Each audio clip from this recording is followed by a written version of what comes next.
Hello everyone, wishing you all a very happy new year. हम हर साल के beginning में बहुत ज़्यादा होप, एस्पिरेशन, पॉजिटिविटी के साथ स्टार्ट करते हैं, है ना। एंड आई विश आपके जितने भी इस साल के गोल्स हैं सारे आप अचीव कर लें। बट मैं एक चीज़ अभी बताना चाहती हूँ, क्योंकि अक्सर ऐसा होता है कि जिस पॉजिटिविटी एंड जिस मोटिवेशन के साथ हम डे वन पे स्टार्ट करते हैं, कुछ दिन बीतने के बाद या कुछ महीने गुजरने के बाद हम वो वाला पॉजिटिविटी, मोटिवेशन बरकरार नहीं रख पाते हैं। तो इसलिए मैं चाहती हूँ कि आप ये बात ध्यान रख लें।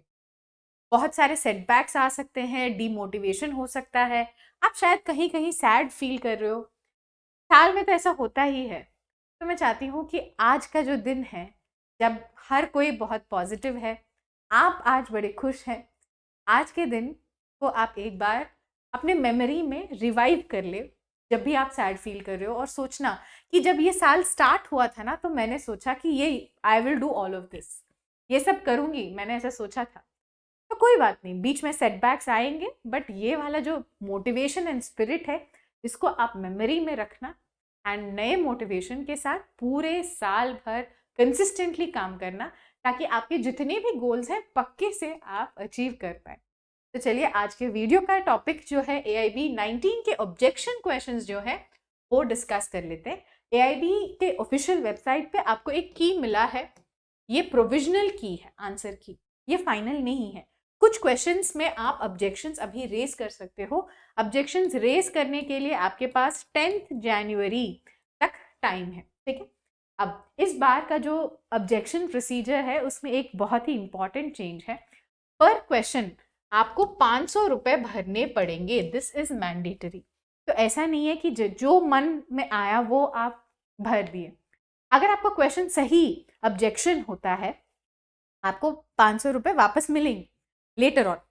पर अगर आपने जिस क्वेश्चन के लिए 500 रुपए भरकर ऑब्जेक्शन फाइल किया, वो AIB वाले अगर मानते नहीं हैं, तो आपके ये पैसे डूब गए, ये वापस नहीं आएंगे।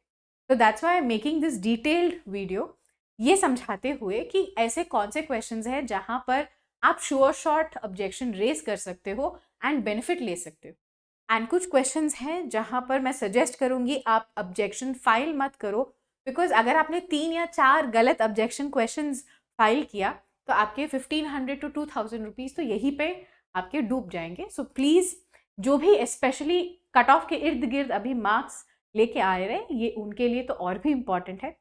आप सही से ऑब्जेक्शंस फाइल करना, सही से अपने पैसों का इस्तेमाल करना एंड बेनिफिट लेना, क्योंकि आपके लिए ये बहुत इंपॉर्टेंट है। जो ऑलरेडी सेफ जोन में है, जिनका 51 से ऊपर आ रहा है, 51 रफली से ऊपर आ रहा है, वो तो सेफ जोन में ऑलरेडी है, उनको इतना फर्क नहीं पड़ेगा एक क्वेश्चन या 2 क्वेश्चन से। पर जो भी ये कट ऑफ के इर्द गिर्द है, उनके लिए तो बहुत ही इंपॉर्टेंट है ये सब, ठीक है। तो चलिए, फर्स्ट क्वेश्चन, मैं सारे क्वेश्चंस डिस्कस कर रही हूँ सेट ए के हिसाब से। आप अपने सेट में भी अकॉर्डिंगली मैच करना होगा क्वेश्चन यहाँ पर है, ताकि आप अच्छे से आपके क्वेश्चन पेपर में ये वाला क्वेश्चन ढूंढ के मैच कर सके, राइट। अब which of the following statement is correct about 106th constitutional amendment? ये ऑलरेडी मैंने डिटेल्ड पेपर आंसर वाले वीडियो में भी समझाया था। यहाँ पर ये वाला गलत है। 239 कैपिटल ए तो कब से था? 239 capital A double A introduce हुआ था, तो स्टेटमेंट 1 गलत है। फिर यहाँ पे 338, ये भी कब से था? 338 कोई नया अमेंडमेंट नहीं है, तो ये भी गलत है। तो इस क्वेश्चन में 2 स्टेटमेंट सही है, स्टेटमेंट 3 एंड स्टेटमेंट 4। बट हमारा जो की उन्होंने दिया है, उसमें ऑप्शन में कहीं पे 3 एंड 4 आर करेक्ट का ऑप्शन ही नहीं है। तो उन्होंने जो ऑप्शंस बनाए हैं वो ही गलत है। तो ये वाला क्वेश्चन तो उनको डिलीट पक्का पक्का करना ही पड़ेगा। तो मेरे हिसाब से अगर आप क्वेश्चन नंबर 4 के लिए 500 रुपए लगा रहे हो, तो दैट इज एब्सोल्युटली फाइन, आपको टेंशन करने की कोई ज़रूरत नहीं है।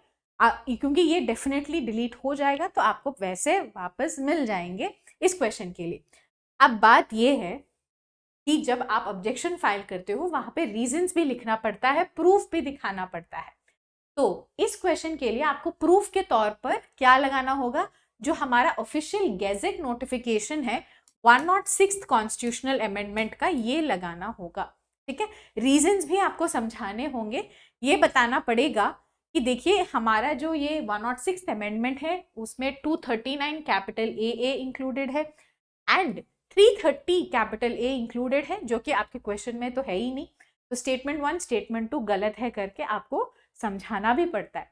तो इसीलिए तो मैं कह रही हूँ जो भी मैं अभी समझा रही हूँ आपको, आप अच्छे से समझ जाए और जब आप ऑब्जेक्शन पोर्टल पर फिल कर रहे हैं डिटेल्स करेक्टली फिल करें, ओके, तभी आपको बेनिफिट मिलेगा। अब एक और बात ये भी है यहाँ पर कि मैम अगर हम नहीं फाइल करेंगे तो क्या होगा। देखिए अगर मान लेते हैं एआईबी वाले तो बेनिफिट तो सबको ही मिलेगा, यानी कि आपने इस क्वेश्चन के लिए ऑब्जेक्शन फाइल किया हो या नहीं किया हो, अगर वो फाइनल बेनिफिट फाइनल आंसर की में क्वेश्चन 4 को विड्रॉन कर रहे हैं या क्वेश्चन 4 डिलीटेड कर रहे हैं तो बेनिफिट तो सबको ही मिलेगा, तो टेंशन लेने की ज़रूरत नहीं है।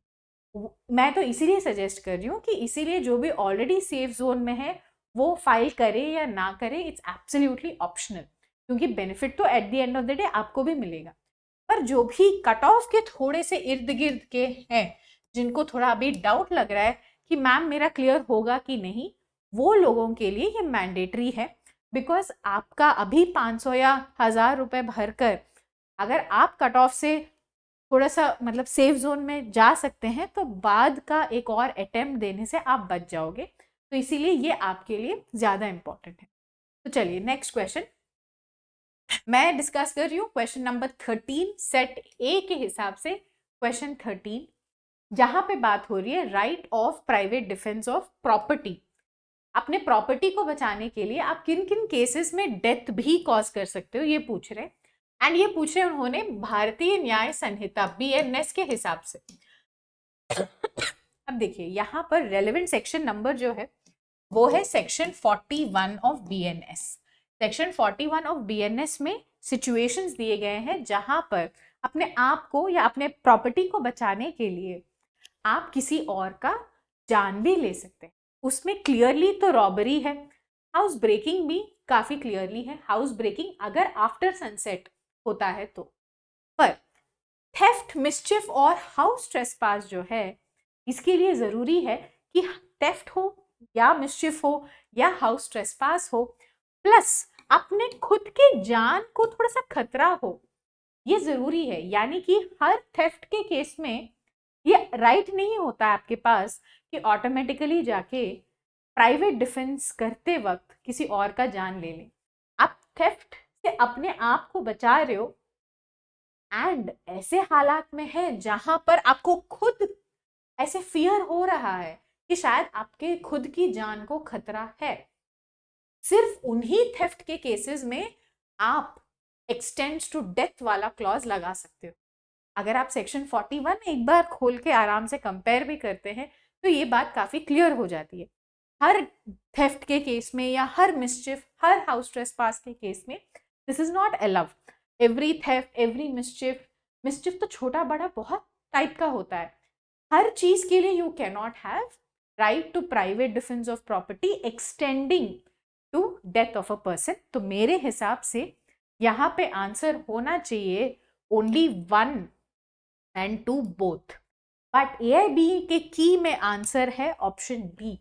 तो मेरे हिसाब से you can challenge this question and answer, correct answer should be option C. ये मेरे हिसाब से है। इसका रीजनिंग क्या लगाओगे, सेक्शन 41 BNS, ये डायरेक्ट बेरैक्ट का लैंग्वेज से ही आपको ये मिल जाएगा, राइट। नेक्स्ट, हाँ 32 सेट ए का क्वेश्चन। यहाँ पे काफी लोगों को लग रहा है कि ऑब्जेक्शन फाइल कर सकते हैं, पर मैं कहूंगी फाइल मत करना, आपके पैसे डूब जाएंगे, बेनिफिट नहीं मिलेगा। जो AIB का आंसर है सेक्शन 90 डेज का ये जो आंसर है ये एकदम करेक्ट है, this is already correct, so don't file. ये वाला क्वेश्चन मैं इसलिए बता रही हूँ डोंट फाइल, ये डोंट फाइल वाला क्वेश्चन है।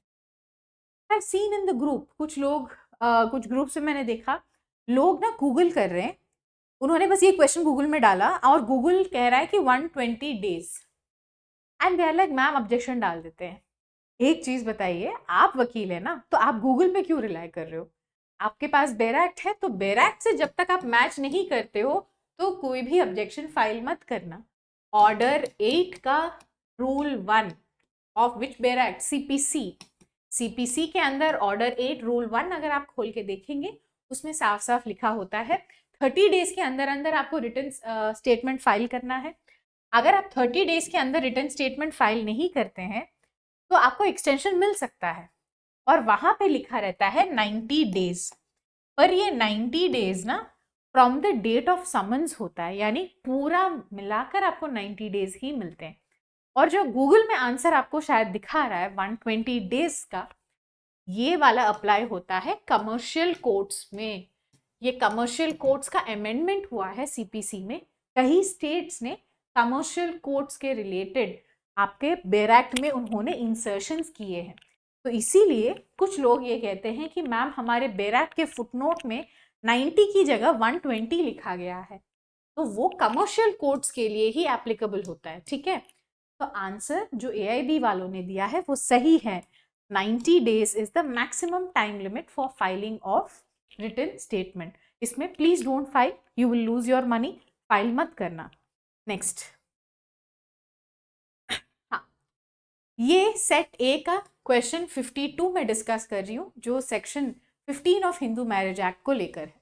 ये वाला क्वेश्चन एक्चुअली जुडिशरी में काफ़ी बार आया है। मैंने एमपी सीजे प्रीलिम्स में भी देखा है, राजस्थान प्रीलिम्स में देखा है, 2-3 और स्टेट के प्रीलिम्स में भी मैंने ये वाला क्वेश्चन देखा। दिस इज कॉमन क्वेश्चन, ये कुछ इनोवेटिव क्वेश्चन नहीं है। बट जब एआईबी वालों ने क्वेश्चन कॉपी किया ना, उन्होंने ऑप्शन ठीक से कॉपी नहीं किया है बाकी एग्जाम्स से, क्योंकि बाकी एग्जाम्स में ना एक ऑप्शन ऐसा भी होता है जहाँ पे अपील या राइट टू अपील के बारे में भी बताते हुए कोई ऑप्शन होता है। पर यहाँ पे अगर आप देखें तो कोई भी ऑप्शन में राइट ऑफ अपील के बारे में है ही नहीं। तो एंड सेक्शन 15 अगर आप खोल के देखते हैं हिंदू मैरिज एक्ट का, उसमें साफ साफ लिखा होता है, section 15 of Hindu marriage act में ये लिखा जाता है कि राइट ऑफ अपील अगर एग्जॉस्ट हो गया हो, यानी अपील फाइल हुआ है, अपील को खारिज कर दिया है, डिसमिस कर दिया है, या फिर अपील हुई है और अपील अब फाइनल स्टेज पे आ गया है, नो मोर फर्दर अपील्स वाले स्टेज पे आ गए, तब जाके आप रीमैरी कर सकते हो। ये होता है कॉन्सेप्ट। पर यहाँ पर कहीं पर भी ऑप्शंस में क्या नहीं है, राइट ऑफ अपील के बारे में कुछ भी नहीं बताया। आप समझ गए ना रीजन? सेक्शन 15 में राइट ऑफ अपील के बारे में कंसिडर करते हुए उन्होंने बताया, पर यहाँ पर जो ऑप्शंस है वहां पर कहीं पर भी राइट ऑफ अपील को कंसिडर करते हुए कोई भी ऑप्शन उन्होंने नहीं दिया। तो जो एआईबी का आंसर है ऑप्शन सी, मेरे हिसाब से ही ये गलत है।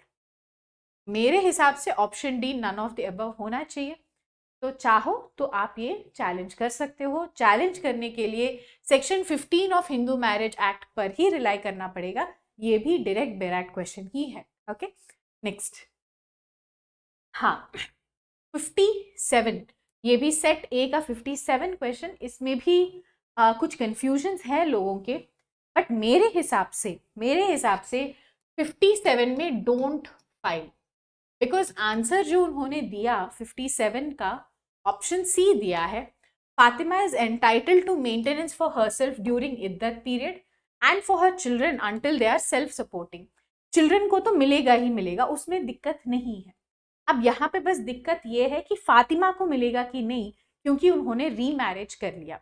तो यहाँ पर एक अजम्पशन चल रही है, ये एक्चुअली एक इंटरप्रिटेशन इश्यू है। एंड यहाँ पर एआईबी वालों ने क्वेश्चन को ऐसे इंटरप्रेट किया कि इद्दत पीरियड के दौरान तो फातिमा की शादी हो ही नहीं सकती, तो उसकी जो भी रीमैरिज या सेकंड मैरिज हुआ है फातिमा का, वो इद्दत पीरियड के बाद ही हुआ है। तो जो भी इद्दत पीरियड है वो वाले 3 महीने के लिए तो फातिमा को मेंटेनेंस आप दे दो करके उन्होंने एआईबी वालों ने इंटरप्रेट किया। मेरा ऑनेस्ट सजेशन यही होगा कि इसमें फाइल करेंगे तो शायद आपके 500 वापस नहीं आएंगे। जहां पे भी इंटरप्रिटेशन का इश्यू है, हो सकता है कि एआईबी वाले अपना ही इंटरप्रिटेशन को ज्यादा वैल्यू दे, आपका इंटरप्रिटेशन को नहीं माने। तो इसीलिए ये जो रीमैरिज को लेकर क्लैरिटी नहीं है, आई अंडरस्टैंड थोड़ा कंफ्यूजन है क्वेश्चन में, इसलिए मैं भी खुद कह रही हूँ कि दो इंटरप्रिटेशंस पॉसिबल है, पर इसमें क्योंकि ये इंटरप्रिटेशन क्वेश्चन है वो शायद की चेंज ना करे, तो इसीलिए ऑब्जेक्शन शायद आपका एक्सेप्ट नहीं होगा। तो मेरे हिसाब से क्वेश्चन 57 का डोंट फाइल ऑब्जेक्शन।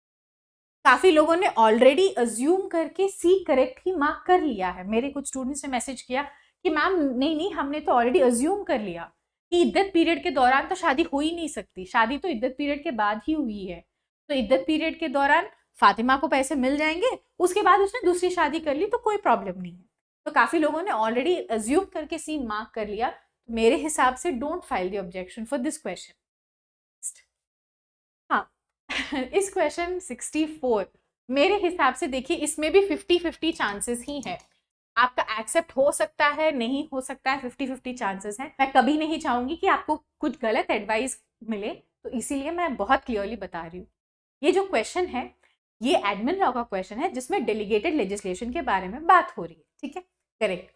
अब यहाँ पे दो पॉसिबल इंटरप्रिटेशंस है जो दोनों मैं आपको बताऊंगी, आप डिसाइड कीजिए कि आपको इस क्वेश्चन के लिए 500 रुपए लगाने हैं कि नहीं लगाने, ठीक है। फर्स्ट ऑफ ऑल काफी लोग यहाँ पर अलग अलग मार्क करके आए हैं, तो मुझे नहीं पता कि आपने क्या मार्क किया है इस क्वेश्चन के लिए। जो आंसर AIB वाले बता रहे वो है बिरला कॉटन मिल्स का केस। देखिए बिरला कॉटन मिल्स का जो केस है ये एक लैंडमार्क जजमेंट है डेलीगेटेड लेजिस्लेशन को लेकर। किस चीज को लेकर? डेलीगेटेड लेजिस्लेशन को लेकर, ठीक है। एंड उसमें बात इन्हीं के बारे में होती है कि जो म्युनिसिपैलिटीज होते हैं उनके पास कितना टैक्स लगाने का पावर होता है, टैक्स लगाने का पावर हम म्युनिसिपैलिटी को दे सकते हैं कि नहीं, टैक्स में से कितना उनको इकट्ठा करना है, कितना उनको वेव ऑफ करना है, ये सब पावर्स म्युनिसिपैलिटी के पास होता है कि नहीं, ये डेलीगेटेड लेजिस्लेशन का एक इम्पॉर्टेंट केस है। अगर आप केस पढ़ते हैं तो उसमें आपको एंड में मिलता है कि कुछ गाइडलाइंस भी दिए गए हैं इस केस में। अगर आप बहुत ही ब्रॉड इंटरप्रिटेशन में जाते हैं, ध्यान दीजिए इंटरप्रिटेशन 1 जो है वो है एक ब्रॉड इंटरप्रिटेशन आप लेते हैं, तो आप कह सकते हैं कि ब्रॉडली स्पीकिंग इस क्वेश्चन में जो वो डेलीगेटेड लेजिस्लेशन के बारे में बात कर रहे हैं वो इस केस से लिंक हो सकता है करके एक इंटरप्रिटेशन पॉसिबल है। पर अगर आप थोड़ा सा स्ट्रिक्ट इंटरप्रिटेशन वाला पे जाते हैं, आप कह सकते हो कि यहाँ पे उन्होंने जो समझाया ये पंचायत का एक मेंबर जो इलेक्शन के बिना इलेक्शन के भी वही पद पर वो कंटिन्यू कर रहा है एंड उसने कुछ इकोनॉमिक रिस्ट्रिक्शंस लगाए, वो कोई टैक्स वैक्स कलेक्ट नहीं कर रहा है, उसने अलग कुछ चीजें की है जो हमारा कॉटन मिल्स के केस में कवर्ड नहीं है करके भी आप आर्ग्यू कर सकते हो।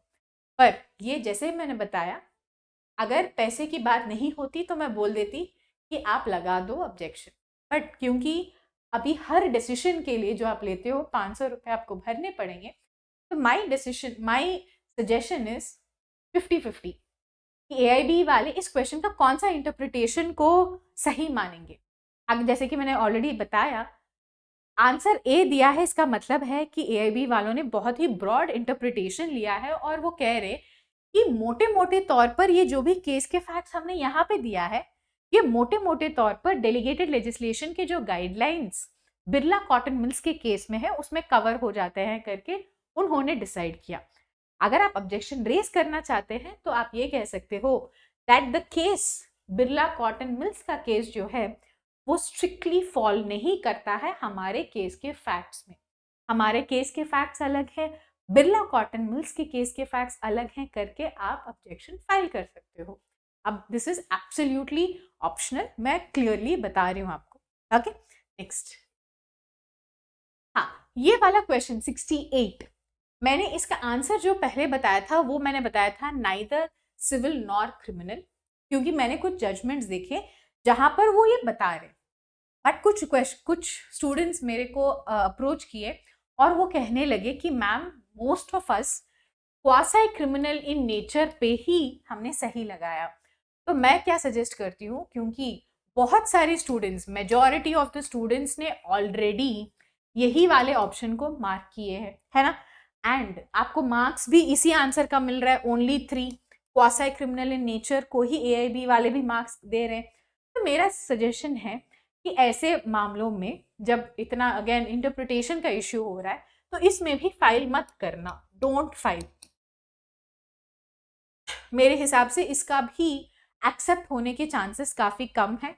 I think majority of the students already जिनसे मेरी बात हुई है सबने क्वासी क्रिमिनल इन नेचर ही लगाया है। तो इस क्वेश्चन 68 क्वेश्चन को भी छेड़ना मत, आंसर सी को ही हम मान लेते हैं कि जो भी प्रोसीडिंग्स है in cases of professional misconduct they are quasi criminal in nature, यही मान लेते हैं। ठीक है, नेक्स्ट।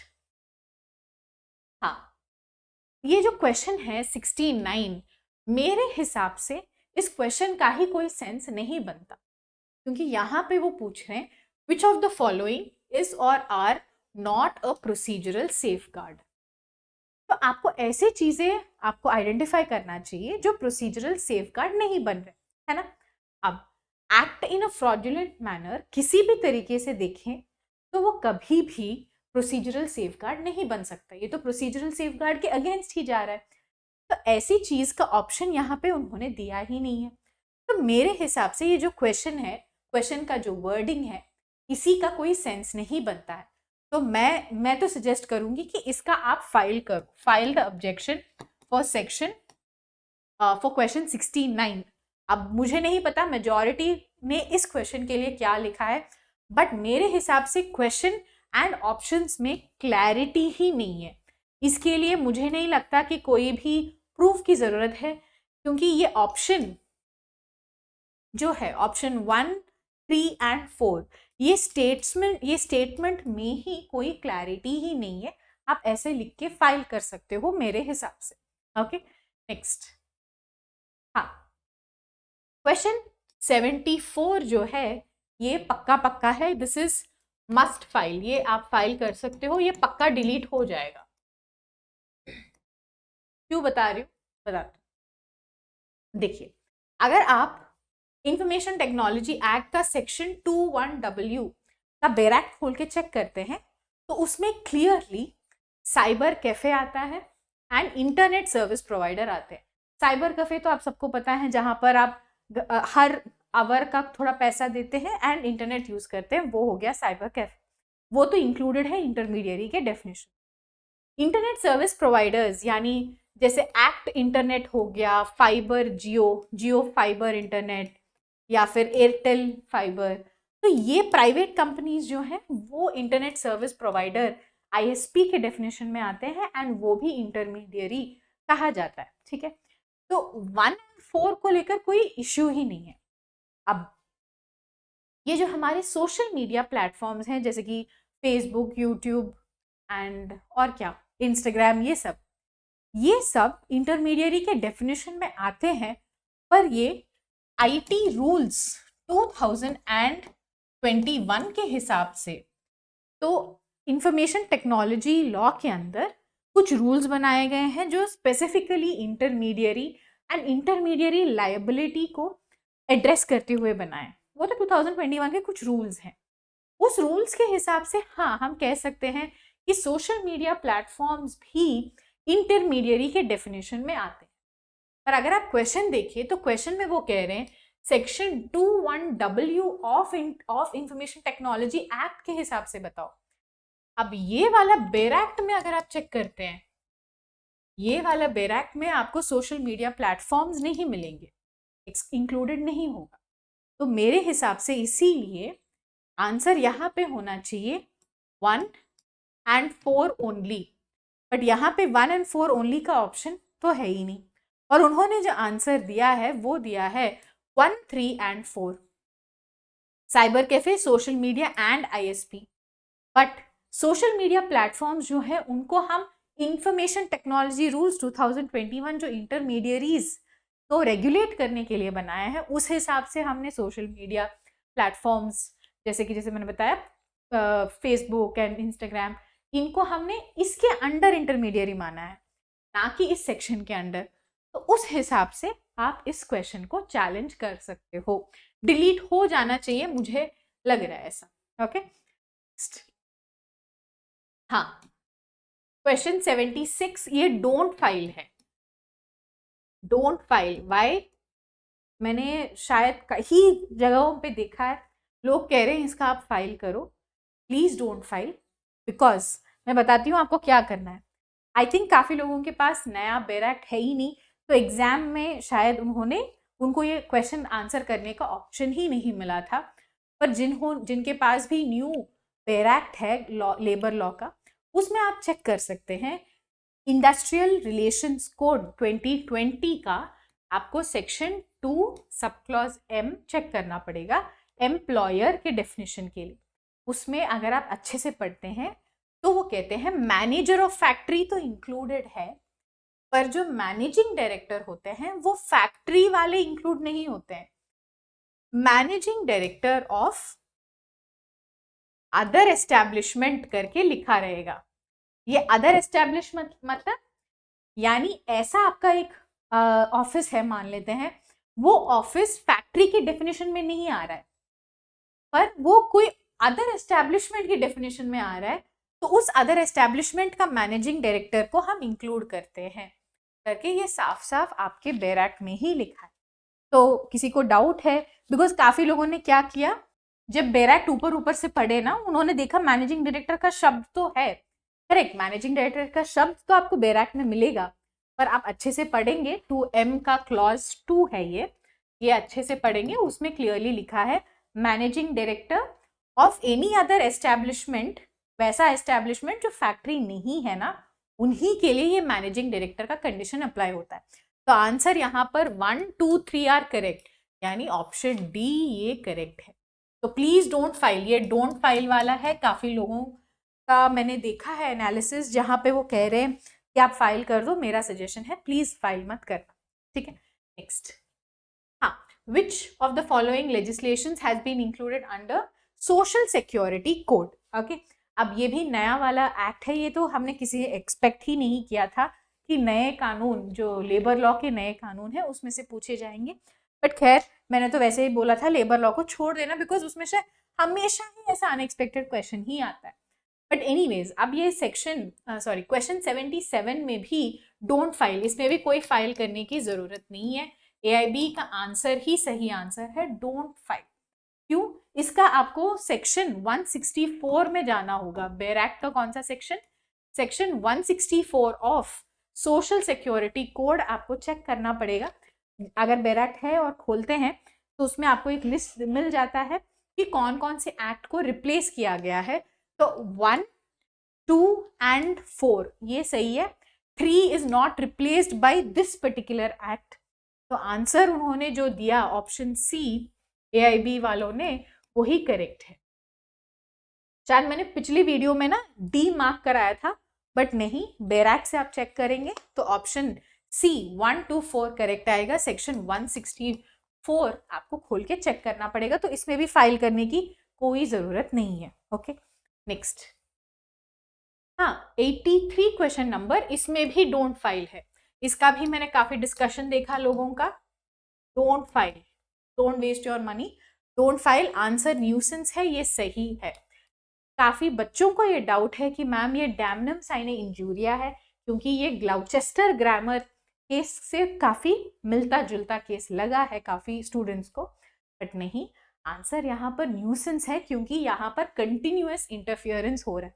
कोई बात नहीं, अभी इतना नहीं पता तो भी चलेगा, कोई बात नहीं, एग्जाम तो खत्म, बट यहाँ पे आंसर तो न्यूसेंस ही है। आंसर क्यों न्यूसेंस है? कंटिन्यूअस इंटरफियरेंस जब होता है, इंटरफियरेंस अगर बाद के लिए भी कोई पढ़ना चाहते हैं तो उसके लिए मैंने लिख दिया, कंटिन्यूअस इंटरफियरेंस हो रहा है तो इसीलिए ये न्यूसेंस होता है, यहाँ पर डैमनम साइने इंजूरिया नहीं होगा।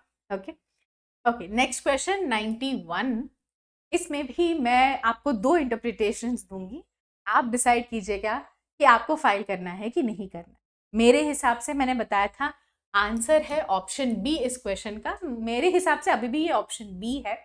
ऑप्शन सी AIB का आंसर है ऑप्शन सी, राइट। मैं समझा देती हूँ बी कैसे करेक्ट हो सकता है, सी कैसे करेक्ट हो सकता है, आप डिसाइड कीजिए। आपने जो मार्क किया है उस हिसाब से आप डिसाइड कर लीजिए कि आपको ऑब्जेक्शन रेज करना है कि नहीं। इसमें जो सिचुएशन समझा रहे हैं वो ये है कि एक रियल एस्टेट का डेवलपर है, उन्होंने एक लैंड खरीदना चाहा, वो लैंड एक लेडी से खरीदना चाहते हैं, बात हो जाती है कि पहले 50 लाख देंगे फिर 1 करोड़ देंगे एक्सेट्रा एक्सेट्रा, कॉन्ट्रैक्ट मतलब बन जाती है। But after the advance payment वो औरत कहती हैं कि नहीं नहीं, मुझे इसी प्लॉट ऑफ लैंड को लेकर बेहतर डील अब मिल रहा है, तो मैं आपको ये नहीं बेचूंगी करके द लेडी सेज। तो इसमें डेफिनेटली ब्रीच ऑफ कॉन्ट्रैक्ट तो हुआ है, ये क्लियर है, ब्रीच तो हुआ है। लेडी जो भी उन्होंने इनिशियल टर्म्स एंड कंडीशंस को अग्री किया है वो अब फॉलो नहीं कर रही है, तो ब्रीच तो हुआ है। तो ऐसे केस में रियल एस्टेट डेवलपर के पास कौन सा राइट होता है ये पूछ रहे हैं। ओके, रियल एस्टेट डेवलपर के पास ऐसे सिचुएशन में क्या क्या राइट होता है?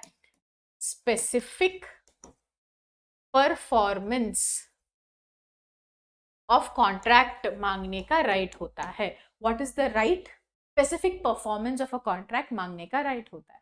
तो रियल एस्टेट डेवलपर जो अपना मिस्टर ए है, मिस्टर अमिताभ, उनके पास मेरे हिसाब से under specific relief act special courts में जाके सूट फाइल करने का राइट है।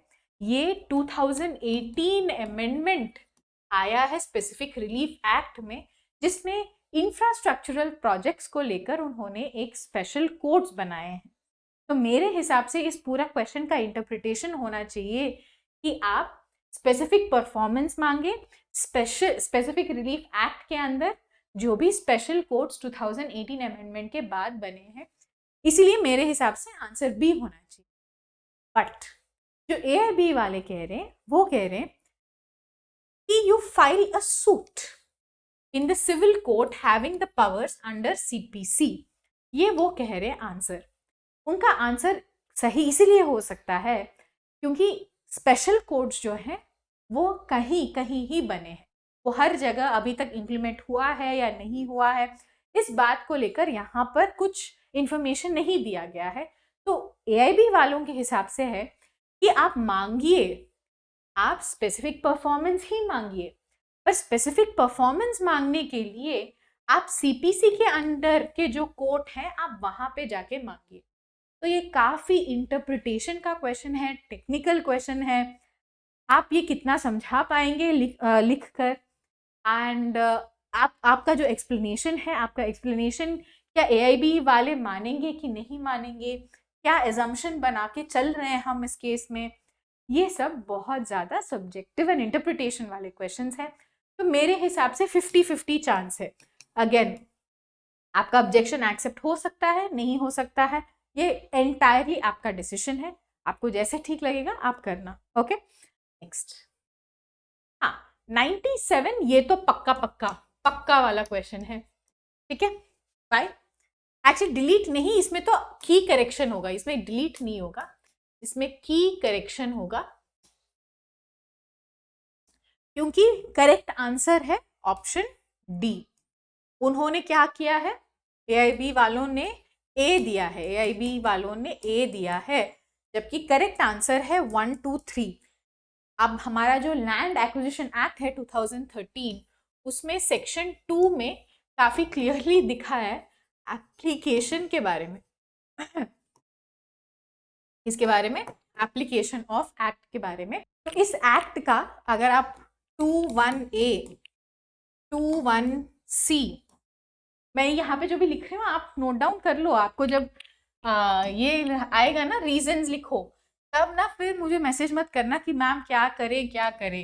21C ये वाले सेक्शंस आपको चेक करना है। कौन से बेयर एक्ट का? ये वाला लैंड एक्विजिशन एक्ट 2013 का, ये वाला आपको चेक करना है, ठीक है। ये तीनों सेक्शंस में ये 3 कंडीशंस क्लियरली लिखे गए हैं एप्लीकेशन ऑफ द एक्ट को लेकर।